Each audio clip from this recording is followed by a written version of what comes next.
Então, pessoal, vamos passar agora aí para a resolução 14, que vai tratar do tema dos equipamentos obrigatórios. Então, quais são os equipamentos obrigatórios? Vamos passar por eles rapidamente. Então, nós já estamos bem estendidos aí na nossa aula de revisão, deveria ser mais curta. Então, vamos lá.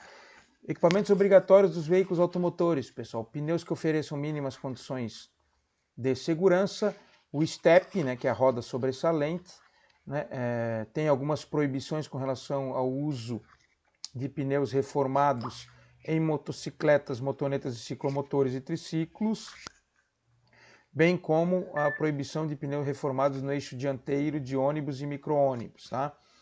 Proibições também de conjunto de roda e pneu que ultrapasse os limites externos do paralama do veículo. Também é proibido o aumento ou diminuição do diâmetro externo do conjunto roda-pneu. Tem uma exceção agora nova para os veículos classificados como Jeep, tá? Então esses veículos aí têm uma exceção. Já falei isso também, do aumento do diâmetro, do aumento ou diminuição do diâmetro externo do conjunto roda-pneu. É proibido também a simetria de pneus quando montados sobre o mesmo eixo, tá? A única exceção é que a diferença de tamanho desses pneus seja quando da utilização de steps, né? Então, o veículo montado no mesmo eixo ele tem que ter a mesma construção, tá? Então, eles não podem ter tamanhos diferentes, só que pneus assimétricos são diferentes de pneus idênticos, tá, pessoal? Então, a banda de rodagem diferente não configura, tá, uma assimetria, tá? O veículo pode ter bandas de rodagem diferente, porém tem que ter o mesmo tamanho, a mesma carga, serem montados em aros de dimensões iguais, tá? Então, não é caso de infração a banda de rodagem diferente, tá? Apenas os tamanhos de construção deste pneu é que devem ser mantidos, tá? Também é proibida a circulação de veículos que apresentem a banda de rodagem com profundidade menor do que 1,6 milímetros, tá? Essa banda de rodagem é verificada pelo TWI, tá? Então, quando esse TWI atinge a banda de rodagem, né, fica tudo no mesmo parâmetro, no mesmo padrão, não há diferença entre o TWI e a banda de rodagem, o pneu já chegou no limite de seu uso e aí cabe a autuação de trânsito, né, de veículo em mau estado de conservação. Tá? Então essa é exatamente essa situação. Quando não há mais a diferença entre a banda de rodagem e o TWI, o pneu já não apresenta mais condição de circulação. Outro equipamento obrigatório, vimos lá os pneus em bom estado de conservação, steps, agora para-choques dianteiros e traseiros, os espelhos retrovisores internos e externos. Outro, limpador de para-brisa, também é equipamento obrigatório. O lavador de para-brisa também é um equipamento obrigatório. Faróis principais dianteiros, aí, que envolve aí o farol de luz alta e o farol de luz baixa. Luzes de posições dianteiras, os faroletes da cor branca ou amarela. Lanterna de posição traseira de cor vermelha. Lanternas de freios na cor vermelha. Lanternas indicadoras de direção na cor âmbar ou vermelha. Lanterna, e aí é no singular, tá, pessoal? Porque pode ser uma só. Lanterna de marcha ré. Retrorefletores traseiros de cor vermelha. Lanterna de iluminação da placa traseira de cor branca. Velocímetro também é um equipamento obrigatório. Buzina, equipamento obrigatório. Freios de estacionamento é um equipamento obrigatório, assim como os freios de serviço também são equipamentos obrigatórios nos veículos.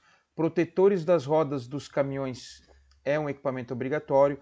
Dispositivo de sinalização luminosa refletiva independente do sistema de iluminação do veículo. São os triângulos de emergência, também equipamento obrigatório.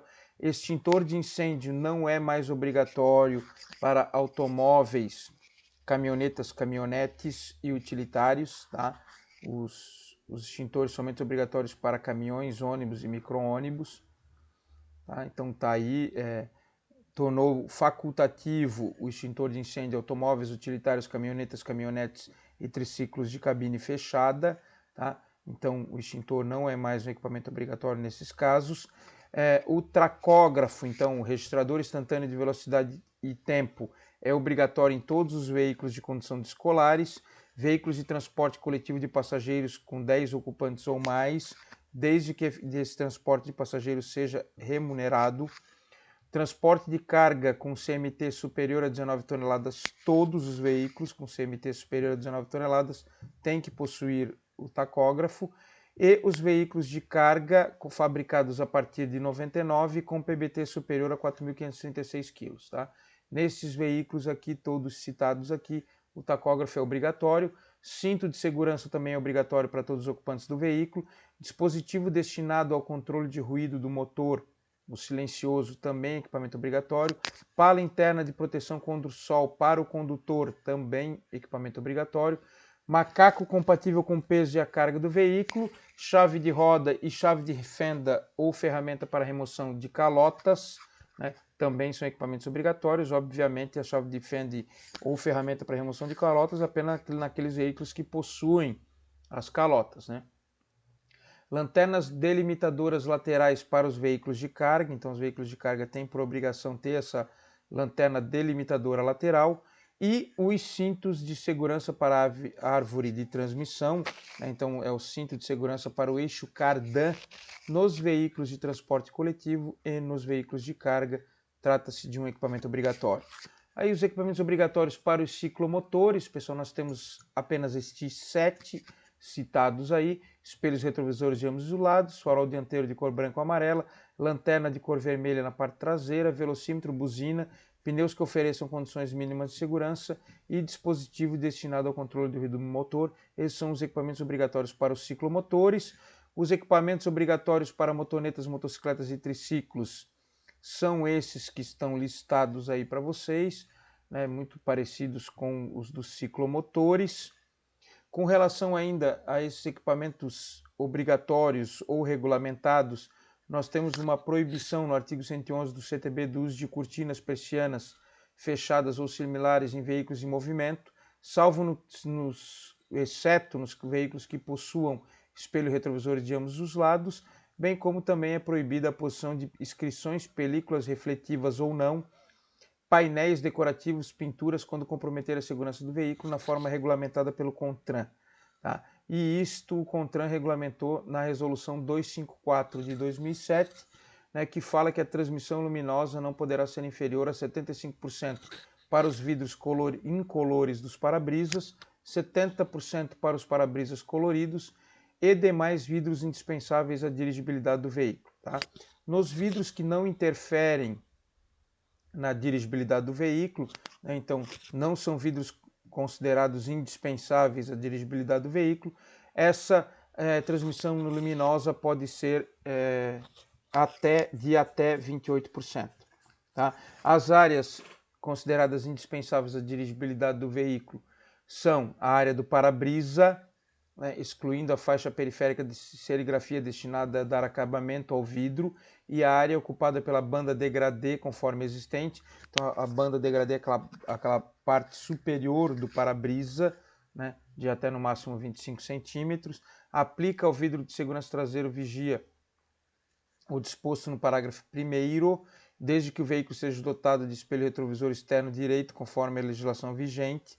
Tá? E a aplicação da película não refletiva nas áreas envidraçadas dos veículos automotores será permitida desde que atingido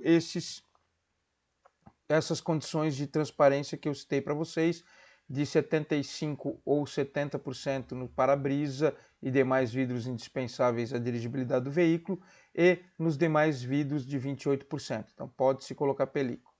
Desde que essa película tenha nas áreas indispensáveis aí a marca do instalador e o índice de transmissão luminosa em cada conjunto vidro-película visível pelo lado externo do veículo. Tá? De todas as formas e em todas as condições é proibida a aplicação de películas refletivas nas áreas envidraçadas dos veículos. Então, película refletiva, sob hipótese nenhuma, pode ser colocada nas áreas envidraçadas dos veículos. Tá? E será permitida aí a posição de pictogramas, painéis decorativos, desde que o veículo possua espelhos retrovisores externos direitos e esquerdos, né, e fora das áreas indispensáveis à dirigibilidade do veículo. Tá? Então, nessas áreas pode ser colocado aí inscrições, pictogramas, painéis decorativos, propagandas, essas coisas, desde, como eu falei, fora das áreas indispensáveis à dirigibilidade do veículo. Tá? É vedado, então, o uso de painéis luminosos que reproduzam mensagens dinâmicas ou estáticas, excetuantes as utilizadas em transporte coletivo de passageiros com a finalidade de informar o serviço ao usuário da linha. Tá? Então, no para-brisa, pessoal, é proibido esse uso de painel luminoso que reproduz mensagem, seja uma mensagem dinâmica, uma mensagem que fica transmitindo ali, passando, ou uma palavra estática, é proibido esse painel luminoso. A única exceção são os painéis luminosos utilizados no transporte coletivo de passageiro para informar o serviço de linha. Tá?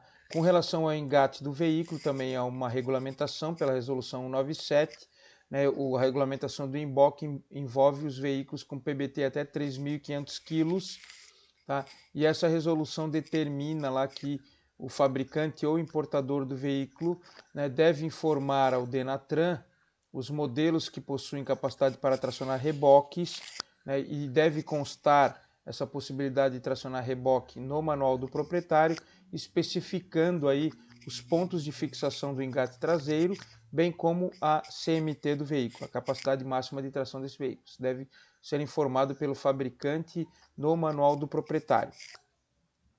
E sobre essa situação do engate, pessoal, ele deve ter fixado ali em local visível, né, na estrutura do engate, o nome do fabricante desse engate, CNPJ, identificação do registro concedido pelo Inmetro, o modelo do veículo para qual aquele engate está sendo utilizado, a CMT do veículo ao qual se destina, então a capacidade máxima de tração daquele veículo, e uma referência aí à Resolução 197 de 2006. Os engates também para ser utilizados, pessoal, para poderem ser utilizados nos veículos em circulação, eles devem ter algumas características, né? Uma esfera maciça apropriada ao tracionamento de reboque ou trailer, uma tomada e instalação apropriada para conexão elétrica ao veículo rebocado, o dispositivo de fixação da corrente de segurança do reboque, não deve ter superfícies cortantes ou cantos vivos, né, e não devem ter nenhum dispositivo de iluminação. Tá? Então, na imagem abaixo aí a gente coloca algumas situações irregulares e regulares dos engates para reboque dos veículos. Outra resolução que trata de um equipamento regulamentado, pessoal, são os dispositivos geradores de imagem que podem ser instalados aí nos veículos automotores. A resolução 242 de 2007 é que fala isso.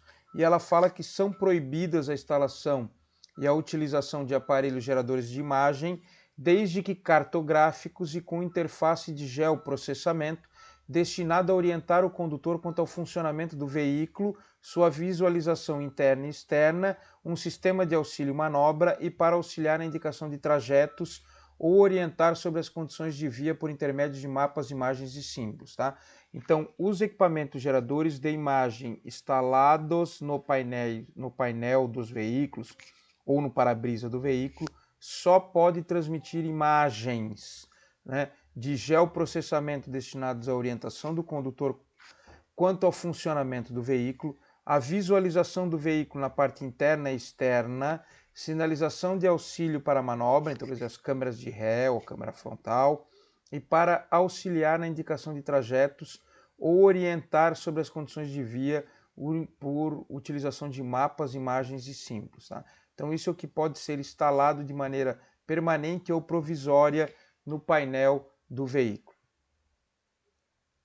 Vamos para frente, então, considera a instalação do equipamento de qualquer meio de fixação, permanente ou provisória. Os equipamentos com instalação provisória devem ser fixados no painel dianteiro ou no para-brisa quando o veículo estiver em circulação. E fica proibida a instalação em veículo automotor de equipamento capaz de gerar imagem para fins de entretenimento. Tá? Então é proibido imagens para fins de entretenimento. A exceção é, quando instalado na parte dianteira do veículo, possuir um mecanismo automático que o torne inoperante ou o comute para a função de informação de auxílio à orientação do condutor, independentemente da vontade do condutor e ou dos passageiros quando o veículo estiver em movimento, ou que esse dispositivo gerador de imagem para entretenimento esteja instalado de forma que somente os passageiros dos bancos traseiros possam visualizar as imagens. Outra resolução também que trata aí da regulamentação de circulação de veículos aí por equipamentos regulamentados é a 349, que vai falar sobre transporte eventual de cargas e de bicicletas, tá? Então, nos veículos classificados da espécie automóvel, caminhoneta, caminhonete e utilitário, então os transportes de veículos devem respeitar o peso máximo especificado para o veículo, então o PBT deve ser respeitado do veículo, e essa carga deve estar acondicionada, ou caso bicicleta, e afixada de modo que não coloque em perigo as pessoas nem caso danos às propriedades públicas ou privadas, que não se arraste e nem caia sobre as vias. Essa bicicleta ou carga também deve estar afixada de modo que não atrapalhe a visibilidade à frente do condutor, nem comprometa a estabilidade ou condução do veículo, não provoque ruído nem poeira, não oculte as luzes, incluindo luzes de freios e os indicadores de direção, que são os pisca-piscas, os dispositivos refletores, ressalvada, entretanto, a ocultação da lanterna de freio elevada. Essa lanterna de freio elevada é aquela backlight, né, pessoal? Essa é a única sistema de iluminação que pode ser ocultado pela carga ou bicicleta. Não exceda a largura máxima do veículo, não ultrapasse as dimensões de limites aí estabelecidos na resolução 210. Né? Todos os acessórios, tais como cabos, correntes, lonas, grades ou redes para acondicionamento dessa carga ou dessa bicicleta, devem estar devidamente ancorados, né? E também que essa carga ou essa bicicleta não se sobressaia ou se projete para além do veículo pela frente. Tá? Então, nos casos de que o transporte eventual de carga resultar no encobrimento total ou parcial, quer seja da sinalização traseira do veículo, quer seja da sua placa traseira, será obrigatório o uso de uma régua de sinalização com os equipamentos de sinalização do veículo, repetindo os equipamentos de sinalização do veículo, e a instalação nesta régua de uma segunda placa traseira de identificação.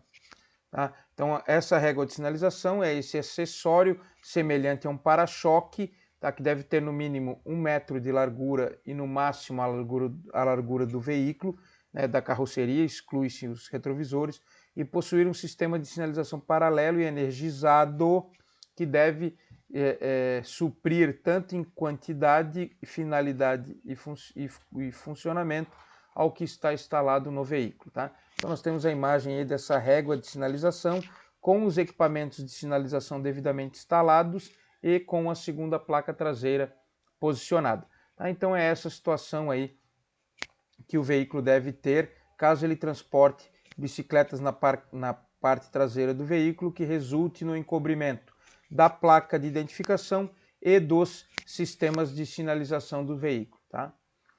A segunda placa traseira de identificação será lacrada na régua, né, ou na parte estrutural do veículo em que estiver instalada, para-choque ou carroceria, devendo ser aposta em local visível na parte direita da traseira do veículo. Então, o posicionamento da segunda placa traseira, né, pessoal? Nesse caso aí, a tampa aberta do compartimento de carga desse veículo não resulta no encobrimento dos sistemas de sinalização, permanecem visíveis, mas resulta no encobrimento da placa de identificação e por isso aí se torna obrigatória a segunda placa traseira. Fica dispensada a utilização da régua de sinalização o veículo que possui extensor de caçamba, no qual deve ser lacrada a segunda placa traseira. Acabamos de verificar ali na imagem. O extensor de cabine é um acessório que permite a circulação do veículo com a tampa do compartimento de carga aberta, de forma a impedir a queda da carga na via sem comprometer a sinalização traseira. Então foi o que nós vimos, acabamos de ver aí na foto anterior. Ainda com relação a 349, pessoal, nós verificamos aí que o comprimento da carga não pode, colocada sobre o teto, então a carga sobre o teto não pode exceder o comprimento máximo da carroceria do veículo, não deve ter uma largura superior à do veículo, não pode ultrapassar o comprimento da carroceria, não pode exceder a largura do veículo e a altura máxima, né, do suporte mais carga deve ser de no máximo 50 centímetros. Tá? Então, suporte e carga deve ter no máximo 50 centímetros de altura. Tá? Essa é a previsão legal da resolução 349. Também é permitido para que as cargas indivisíveis, quer dizer, as cargas que não podem ser divididas, né? Elas podem ser colocadas na parte traseira do compartimento de carga de veículos, caso elas sobressaiam e se projetem para trás do veículo, elas devem estar bem visíveis e sinalizadas, e durante a noite ela deve ser feita essa sinalização por meio de uma luz vermelha ou um dispositivo refletor da cor vermelha, tá? Nesse caso, em que a carga vai se sobressair para a parte traseira do veículo, o balanço traseiro, que é exatamente a distância entre o final da carga e o eixo, a parte central do eixo traseiro do veículo, não deve exceder em mais de 60% a distância do entre-eixos dianteiro e traseiro do veículo. Então, no caso da imagem aí, a distância de B não pode ser superior a 60% da distância de A, tá? Então esse é o cálculo, tá? Então, se um veículo possui um entre-eixos, uma letra A de 2 metros, a letra B não pode ser superior a 1,20 m, que corresponde a 60% dessa distância entre eixos.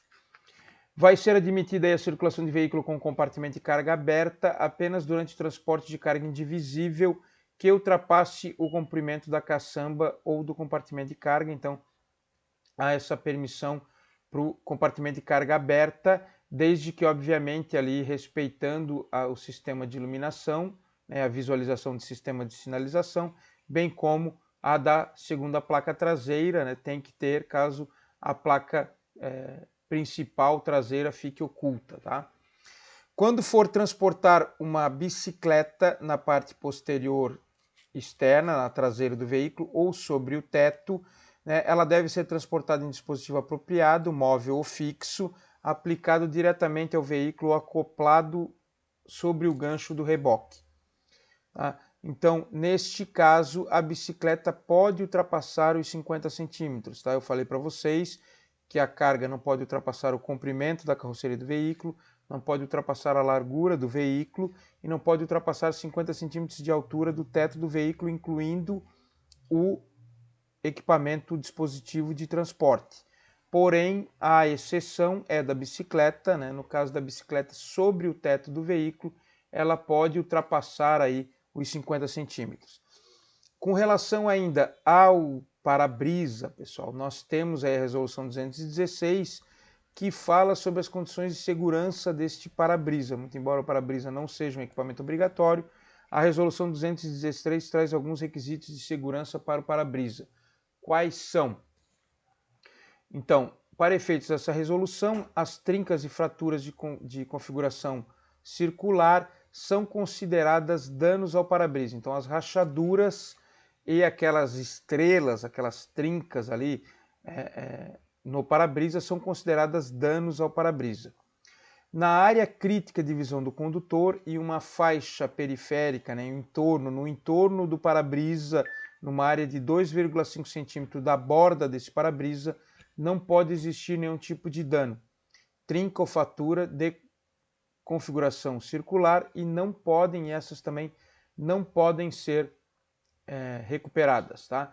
E as áreas críticas do condutor são, para ônibus, micro-ônibus, caminhões, a área crítica é aquela, conforme a ilustração aqui, que determinada por um retângulo de 50 centímetros de altura por 40 centímetros de largura sobre o eixo vertical demarcado pela projeção do volante do veículo. Então essa área, né, do eixo de projeção do volante do veículo, do eixo central, projeta-se aí 50 centímetros para cima e 20 centímetros para cada lado, totalizando 40 centímetros. Essa é a área crítica, que não pode ter nenhum tipo de trinca ou fratura no para-brisa de ônibus, micro-ônibus e caminhões. No caso dos automóveis, né, dos veículos automóveis, essa área indispensável vai ser definida aí, pelo limpador do para-brisa, tá? E nestas áreas não pode ter nenhuma trinca não superior a... Na área crítica não pode ter nenhuma trinca ou fratura. Fora dessa área crítica, né? Então fora dessa área crítica, pode ter no máximo 3 danos, tá? Sendo respeitados os seguintes limites: trinca não superior a 20 centímetros de comprimento e fratura de configuração circular não superior a 4 centímetros de diâmetro. Tá? Então a rachadura não pode ter mais de 20 centímetros de comprimento e a trinca, aquela estrela, não pode ter uma configuração circular superior a 4 centímetros de diâmetro. Tá? Então fora da área crítica do condutor pode ter 3 danos respeitando esses limites, tá? A área crítica lá do caminhão, ônibus e micro-ônibus a gente já viu, e a área crítica dos demais veículos automotores é a área de varredura da palheta do limpador do para-brisa na parte esquerda do vidro, né? Na parte do condutor. Então, a área crítica dos demais veículos automotores, nos ônibus, caminhões e micro-ônibus, a gente viu que é 40 por 50 a partir do eixo do volante. Nos demais automóveis, a área é formada por a área de varredura da palheta do limpador do para-brisa. Então, essa área, a letra A, no caso aqui, é considerado área crítica de visão do condutor. Não pode ter nenhum tipo de fratura ou dano. Tá? Fora destas áreas, nos demais veículos automotores, pode ter no máximo 2 danos, respeitando o seguinte, né? Trinca não superior a 10 centímetros e fratura de configuração circular não superior a 4 centímetros. Tá? Então, ônibus, micro-ônibus e caminhões, fora da área crítica, 3 danos, fratura não superior a 20 centímetros e trinca não superior a 4 centímetros de diâmetro, trinca circular. No caso de veículo automotor, né, dos demais veículos automotores, a área crítica do condutor é a área de varredura da palheta esquerda do limpador de para-brisa e não são permitidos mais do que 2 danos fora da área crítica, trincas não superiores a 10 centímetros e fraturas de configuração circular não superiores a 4 centímetros de diâmetro. Tá? Então a infração, como o para-brisa não é um equipamento obrigatório, pessoal, a infração para essa questão de trinca no para-brisa, de danos no para-brisa dos veículos, é 230-18, conduzir o veículo em mau estado de conservação, comprometendo a segurança. Então essa é a infração aí para a questão dos danos do para-brisa.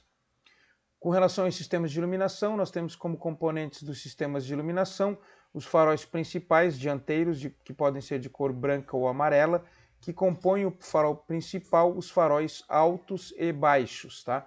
O farol de luz baixa tem como conceito um farol utilizado para iluminar a via, à frente do veículo, sem causar ofuscamento ou desconforto para os motoristas que vêm em sentido contrário e nem a outros usuários da via. Então esse é o conceito de farol de luz baixa.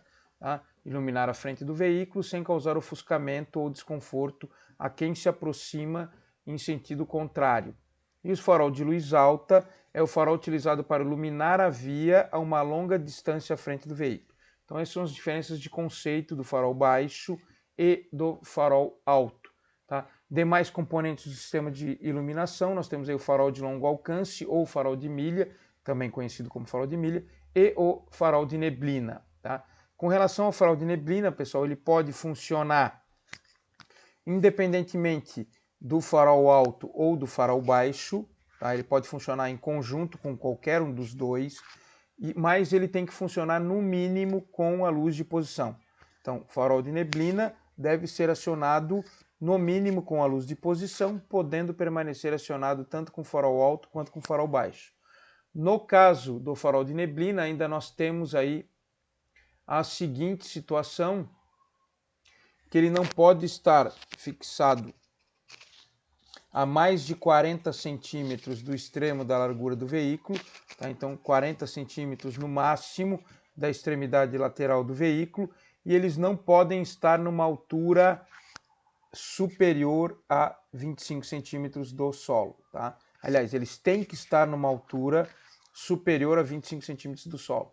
Tá? Então, tem que estar no máximo a 40 centímetros da extremidade lateral do veículo, tá? 40 centímetros no máximo da extremidade lateral, e não pode estar a menos de 25 centímetros do solo. Tá? Então, esses são requisitos do sistema de iluminação farol de neblina. tá? Pode ter xenon nos faróis de neblina? Não, tá? Os faróis de neblina devem ser equipados com lâmpadas de filamento, tá? Ou de LED, agora no caso aí, autorizado pelo resolução 667, tá? Os LEDs nos faróis de neblina, então como está escrito aqui agora, serão aceitas inovações tecnológicas, ainda que não contempladas nos requisitos estabelecidos nos anexos, mas que se comprovem seguras para a condução dos veículos. Então isso era o que dizia a 227, agora a 667 também já autoriza a utilização de LED no farol de neblina. O que não pode é substituir a lâmpada de neblina pela de LED.